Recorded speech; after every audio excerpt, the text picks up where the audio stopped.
Good afternoon বন্ধুরা, দেখো আজকে আমার লাঞ্চ থালি তৈরি হয়ে গেছে। আজকে লাঞ্চ থালিতে দেখো কি কি আছে।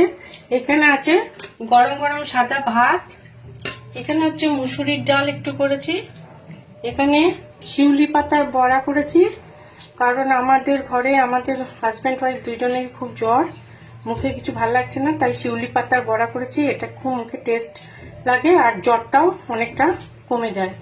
আর এখানে রেখেছি দেখো পটল পোস্ত, এখানে রেখেছি পেঁপের তরকারি প্লেন ঘি গরম মশলা দিয়ে, এখানে রেখেছি ডালের সঙ্গে খাওয়ার জন্য গন্ধরাজ লেবু, আর এখানে করেছি আমি একটু দুধ পনির। এই হচ্ছে আজকে আমার লাঞ্চের মেনু। তোমরা কে কি লাঞ্চ করলে অবশ্যই ভিডিও দিয়ে দেখবো। আমার লাঞ্চ মেনু তোমাদের কেমন লাগলো অবশ্যই কমেন্ট করে জানিও। ভালো থেকো, সুস্থ থেকো, এই পর্যন্তই।